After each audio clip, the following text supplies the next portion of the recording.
السلام عليكم ورحمة الله وبركاته. الحمد لله نحمده ونستعينه ونستغفره ونؤمن به ونتوكل عليه ونعوذ بالله من شرور أنفسنا ومن سيئات أعمالنا. من يهده الله فلا مضل له ومن يضلله فلا هادي له. ونشهد أن لا إله إلا الله وحده لا شريك له. ونشهد أن سيدنا ومولانا محمدا عبده ورسوله صلى الله عليه وعلى آله وأصحابه وبارك وسلم. أما بعد فأعوذ بالله من الشيطان الرجيم. بسم الله الرحمن الرحيم.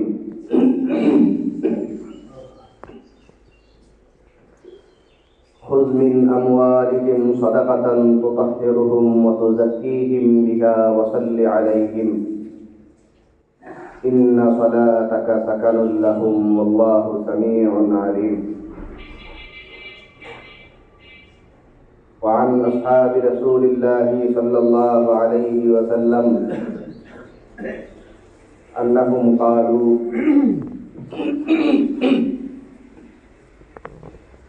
كنا نخرج زكاة الفطر صاعا من طعام أو صاعا من شعير أو صاعا من تمر أو صاعا من أقط أو صاعا من زبيب. اللهم صل على محمد وعلى آل محمد كما صليت على إبراهيم وعلى آل إبراهيم إنك حميد مجيد. اللهم بارك على محمد وعلى آل محمد كما باركت على إبراهيم وعلى آل إبراهيم إنك حميد مجيد. سبحانك لا علم لنا إلا ما علمتنا إنك أنت العليم الحكيم.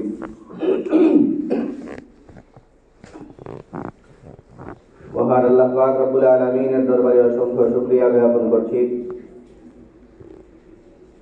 যিনি আমাদেরকে অন্যান্য জুমার ন্যায় আজকেও জুমার নামাজ আদায়ের জন্য পবিত্র ঘর মসজিদে আসার তৌফিক দান করেছেন। আলহামদুলিল্লাহ। মুহতারাম হাজিরিন, আপনারা জানেন আজকে রমজান মাসের সর্বশেষ দিন, 1447 হিজরির মাহে রমজান আজকেই আমাদের মাঝ থেকে বিদায় নিবে।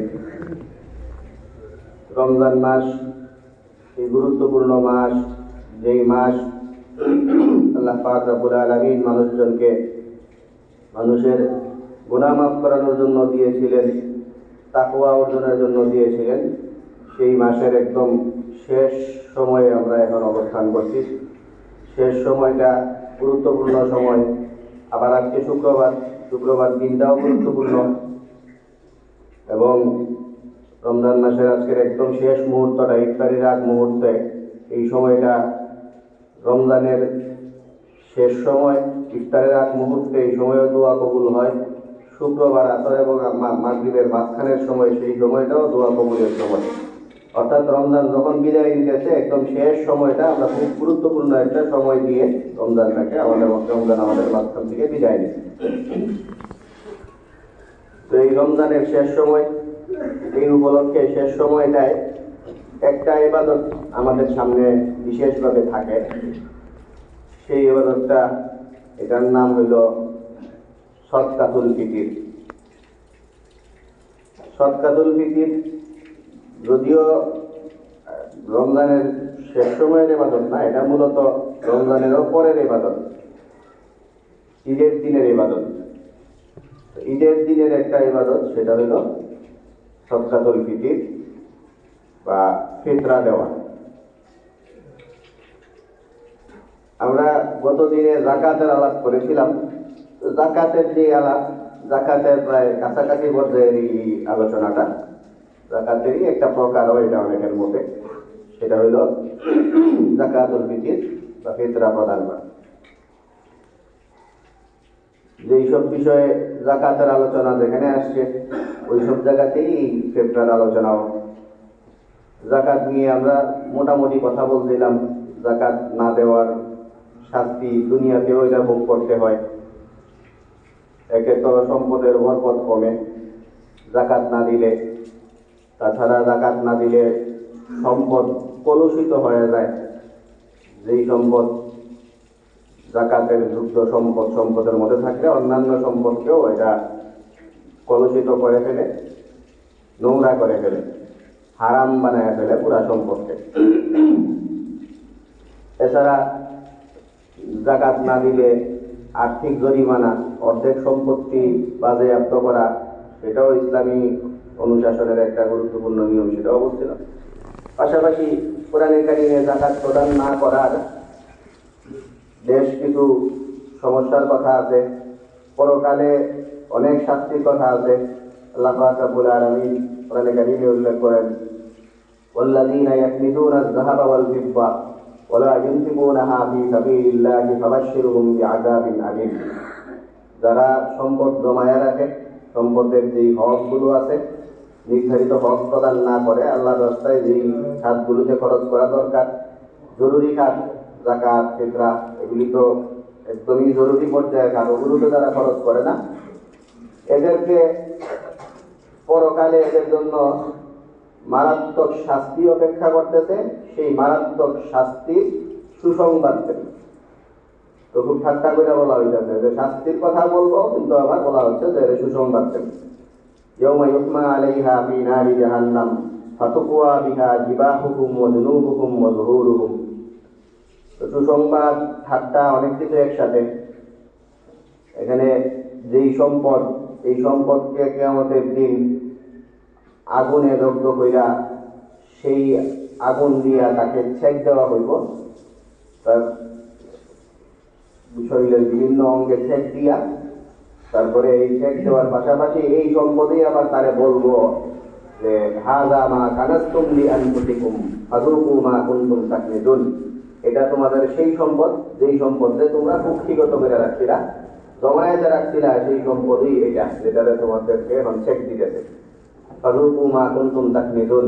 সুতরাং তোমাদের জমানো জিনিসের স্বাদ, মজা তোমরা এবার ভোগ করো।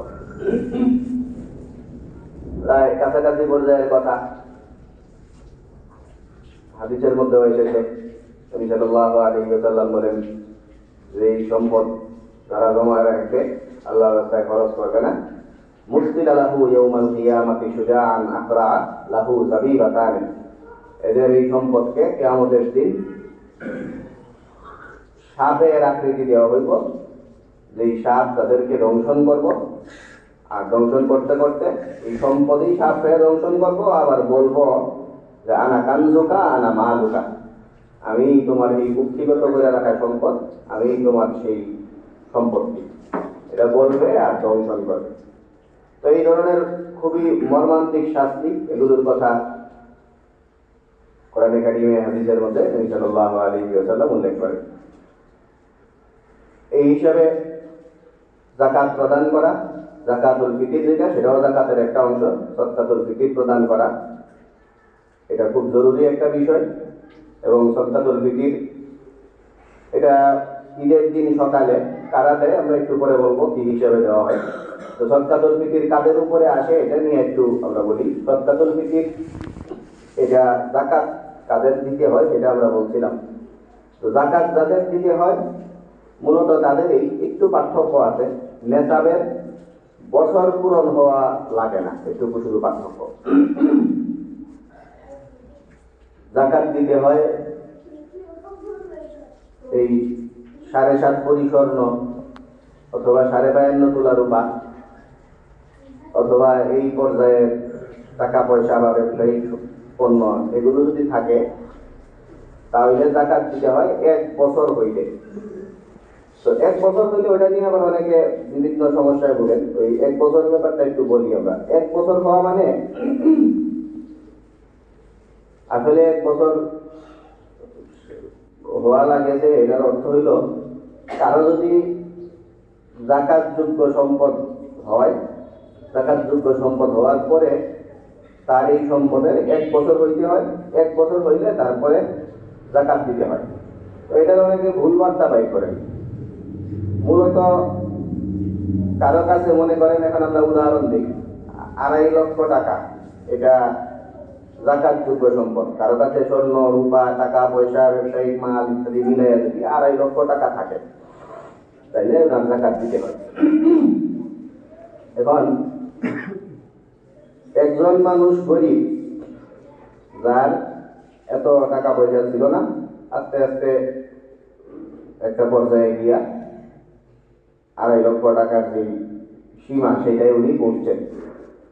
2.5 লক্ষ টাকার সীমায় পৌঁছার পরে এরপরে যেই দিন উনি এই 2.5 লক্ষ টাকার সীমায় উনি পৌঁছলেন, 2.5 লক্ষ এটা আমরা এমনি উদাহরণস্বরূপ বলতেছি, এটা সময় সময় পাল্টায় তাদের বোঝার জন্য। তো 2.5 লাখ টাকার যে একটা সীমা একজন গরিব মানুষ এটা ধরে ফেললো। তো যেই দিন উনি ধরলেন, যেই তারিখে ধরলেন, এর যে 1 বছর পরে ওনার জাকাত দেওয়া লাগবে।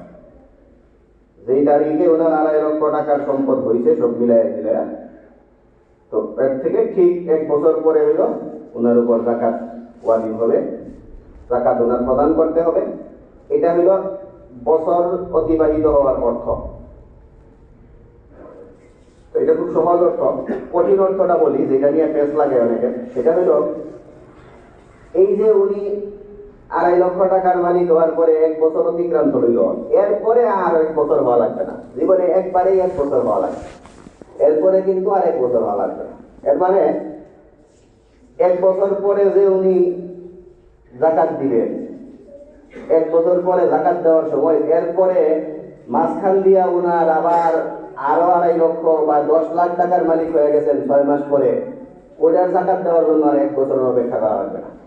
প্রতি বছরই শেষেই জাকাত দিতে হবে, এবং জাকাত দেওয়ার সময় অতীতের সব সম্পদের জাকাত দিতে হবে। অতীতের কোনো সম্পদ যদি এমনও হয় যে বড় একটা অ্যামাউন্ট, কোটি টাকার সম্পদ আপনার মাত্র এই 2-4 মাস আগে আপনার কাছে আসছে, তাহলেও জাকাত দেওয়ার সময় এই কোটি টাকার সম্পদের জাকাতও দিতে হবে। ওই কোটি টাকার যে আলাদা 1 বছর হইল না, এই কারণে জাকাত আটকে থাকবে না, ওই কোটি টাকার জাকাত দিয়ে দিতে হবে, ওটার জন্য 1 বছর হওয়া লাগবে না। এই কথাটা একটু কঠিন। অর্থাৎ 1 বছর হওয়া লাগে শুরু ওই লোকের, এই যে লোক গরিব ছিল, গরিব মাত্র হয়েছে, তার জাকাত স্টার্ট করার জন্য 1 বছর অপেক্ষা করা লাগে। এছাড়া এরপর থেকে প্রতি বছরে 1 বছর হওয়ার পর পরই জাকাত দিতেই থাকবেন, এবং অতীতের যেই সম্পদ এড হইতেছে পুরাটা হিসাব করে জাকাত দিবেন। আর কোন কোন সম্পদের দিকে 1 বছর হইল না, এগুলি বলার আর কোনো সুযোগ নেই। আপনার জাকাত দেওয়ার দিন যেই সম্পদ আছে সবগুলি জাকাত দিতে হবে, এর মধ্যে যেইটার 1 বছর হইতে না সেটারও জাকাত দিতে হবে। তো বছরের ব্যাপারটা এটা শুধু প্রথম যার জাকাত স্টার্ট হয়, সে ধনী হওয়া শুরু হওয়ার পরে, জাকাতযোগ্য সম্পদের মালিক তার হওয়ার পরে, এরপরে প্রথম জাকাতটা দেওয়ার আগ পর্যন্ত 1 বছর অপেক্ষা করা লাগবে। যে এর আগে যদি দেখা যায় যে মাত্র এই 2.5 লাখ টাকা মাত্র তার আসছে, এই 2-4 মাসের ভিতরে আবার সম্পদ কমা গেছে, তাহলে আর তার জাকাত দেওয়া লাগবে না। এইটা নিশ্চিত হওয়ার জন্য যে সে পার্মানেন্ট ধনী, এই জিনিসটা নিশ্চিত হওয়ার জন্য 1 বছরের অপেক্ষা। এরপরে আবার 1 বছরের একটা হিসাব আছে, সেটা হলো সম্পদ যে উঠানামা করলো, 2-4 বছর যাবত একজন জাকাত দিতেছে, এর মধ্যে যদি কখনো এমন হয় যে হঠাৎ তার সম্পদ এত কমছে যে 2.5 লাখের নিচে নেমে আইছে, তো এই লোকের আবার 2.5 লাখ হওয়ার পরে আবার 1 বছরের অপেক্ষা লাগবে।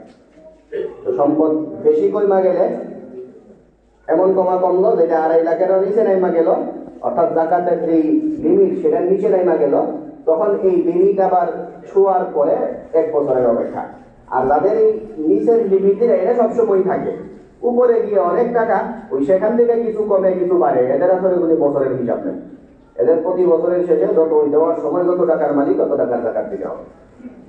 সাধারণত আমাদের সমাজে যারা নিয়মিত জাকাত দেন, ওনাদের জাকাতের সম্পদ হিসাব করার সময় বছরের হিসাবটা আসে না। আর যাদের নতুন ধনী যারা এদের আসে, অথবা পুরাতন ধনী হঠাৎ করে আবার গরিব হয়ে যায়, এই লোকের জন্য শুধু আসে। এটা পুরাটাই জাকাত সম্পৃক্ত একটা কথা, জাকাতের 1 বছর অতিবাহিত হওয়া নিয়ে কথা। আর আমরা আজকে যেই কথা বলছি ফিতরা, সদকাতুল ফিতর, সেই সদকাতুল ফিতরের তো কোনো বছর লাগেই না। ওইটা হইল যেই সম্পদের কথা বললাম, উদাহরণ হিসেবে 2.5 লক্ষ টাকা আমরা নির্ধারণ করলাম। এই 2.5 লাখ টাকার যেই সম্পত্তি, এই 2.5 লাখ টাকার মাল যার ঈদের দিন সকালবেলা থাকে, তার এই জাকাত দেওয়া লাগে। এই সদকাতুল ফিতর যেটা, সেটা দেওয়া লাগে। ঈদের দিন সকালে যে এই পরিমাণ সম্পদের মালিক থাকে, তার উপরে সদকাতুল ফিতর ওয়াজিব হয়। এই হইল নেসাব সংক্রান্ত কথা। জাকাত এমনিতে একই নেসাব, জাকাতের নেসাব যেটা, সদকাতুল ফিতরের নেসাব যেটা, দুইটা সেম একই নেসাব।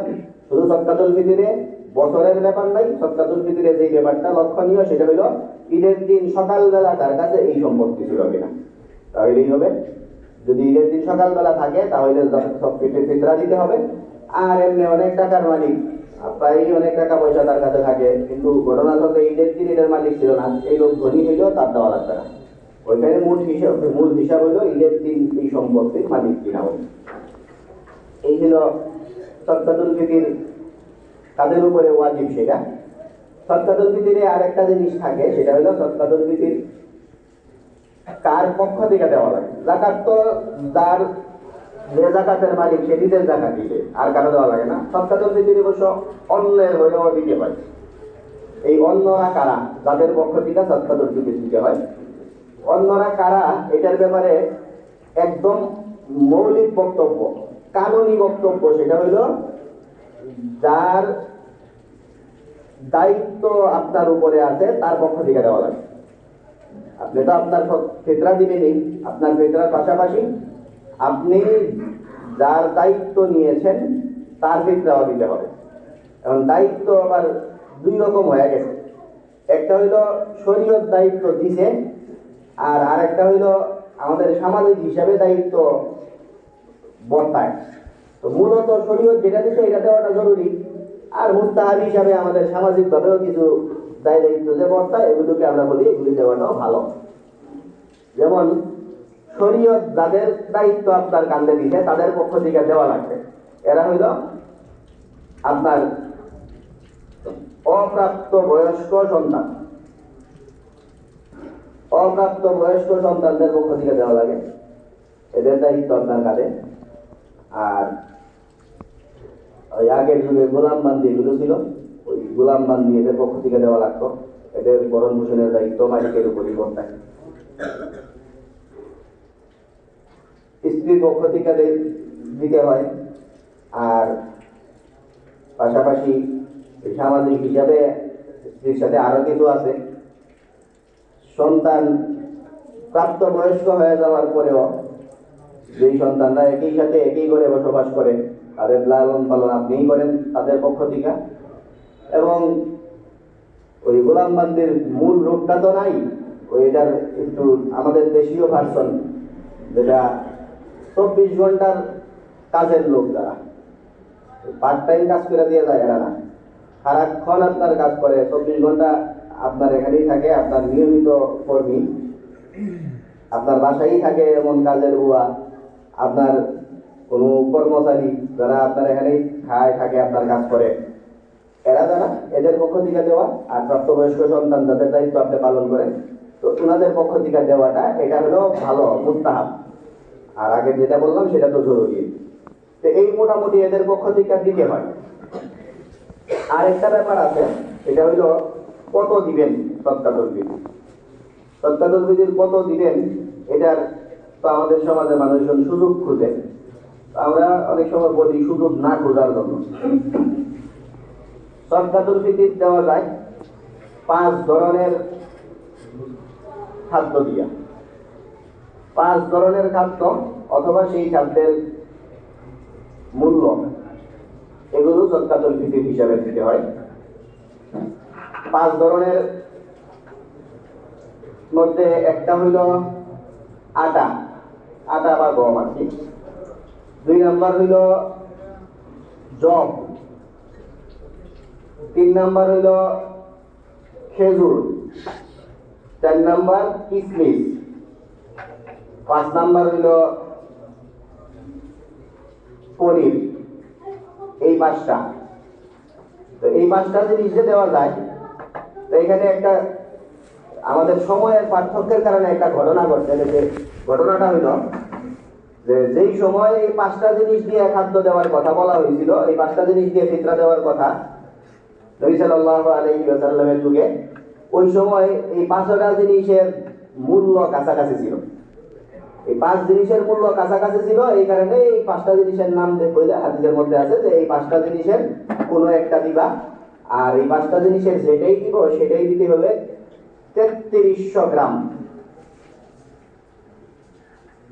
3300 গ্রাম, 3 কেজির একটু উপরে, 3300 গ্রাম এই পনির, খেজুর, কিশমিশ বা এই পাঁচটা যেগুলি বললাম, এগুলি 3300 গ্রাম করে দিতে হবে।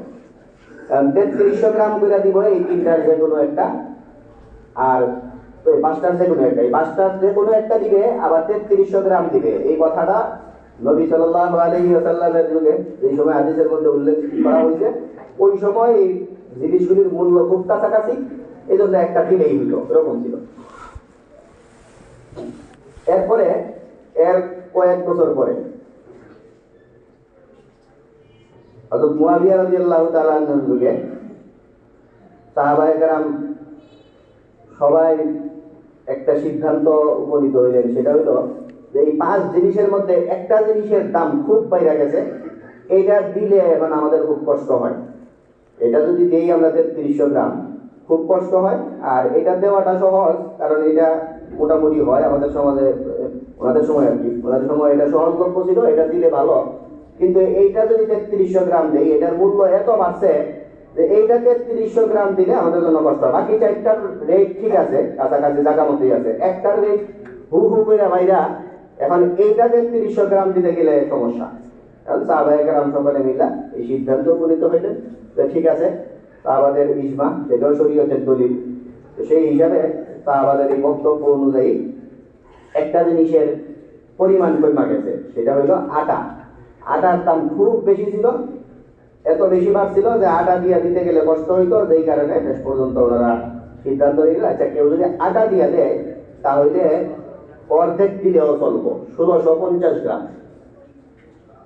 বাকি চারটা দিলে 3300 গ্রাম, আর যদি আটা দেয় তাহলে 1650 গ্রাম।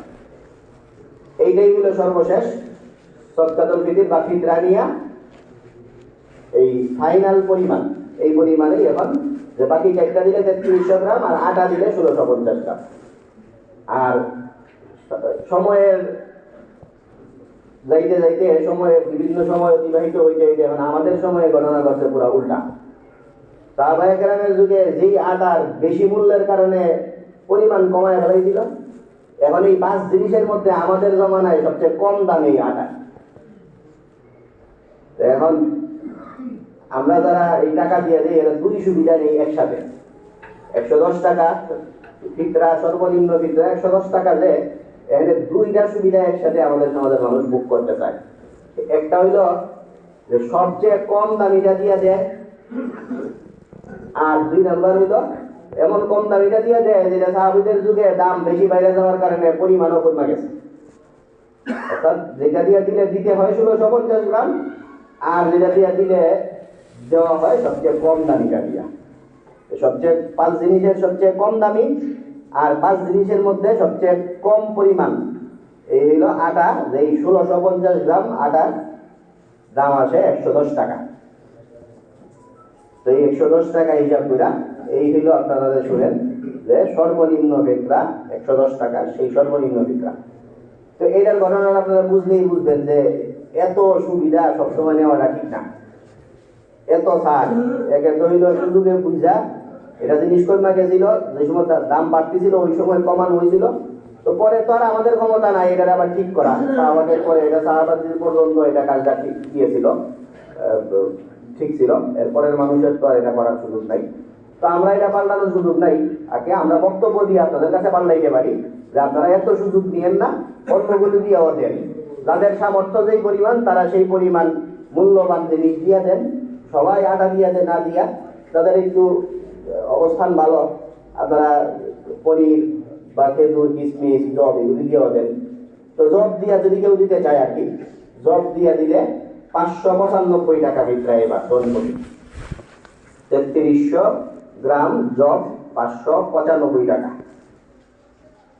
মোটামুটি মানের খেজুর দিয়া দিলে 3300 গ্রাম খেজুর দিয়া যদি দিতে চান, তাহলে যারা খেজুর দিয়া ফিতরা দিতে আগ্রহী ওনাদের জন্য এই বছরের জনপ্রতি ফিতরা হইল 2475 টাকা।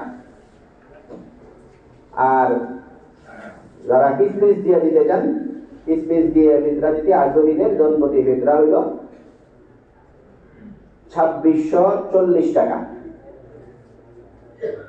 আর আপনারা যে আরেকটা কথা শুনেন, সর্বনিম্ন 110 আর সর্বোচ্চ 2805, সেই 2805 হইল 3300 গ্রাম পনিরের মূল্য। তো সবচেয়ে বেশি ভালোটা দিয়ে যারা দিতে চান 3300 গ্রাম পনির, সেই পনিরের মূল্য হইল 2805 টাকা। তো আপনারা একটা কাজ করতে পারেন, একে তো হইল যার যেই পরিমাণ সামর্থ্য সেই সামর্থ্য অনুযায়ী আপনারা ফিতরা দিতে পারেন, এটা হলো একটা কথা। 2 নাম্বার হইল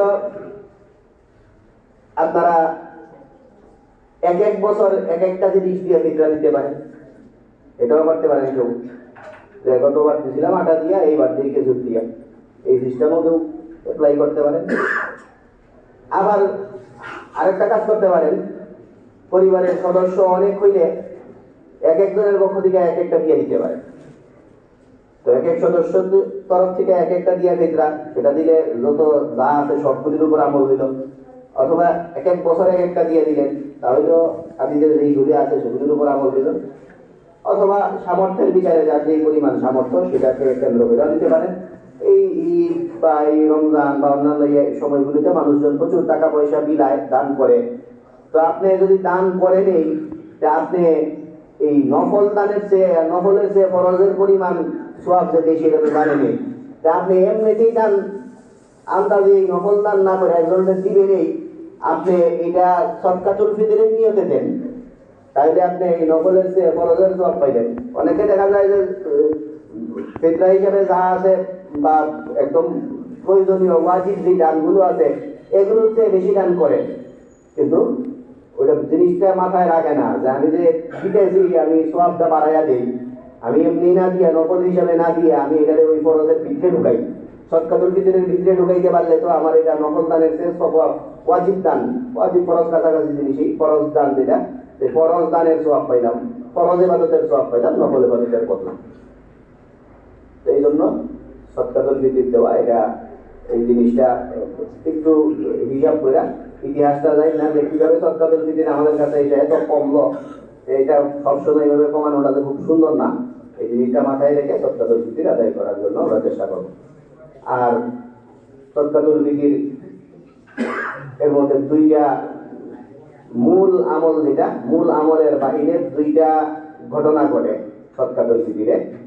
তো 2টা ঘটনার 2টারই পক্ষে আমরা, আমাদের সমাজের অনেকে একটার তো পক্ষে কিন্তু আরেকটার পক্ষে না। তো মূলত সবকিছুই তো হলো মানুষের সুবিধার্থে, মানুষের সুবিধার্থে সদকাতুল ফিতরের নিয়ে 2টা ভিন্ন কাজ করা হয়।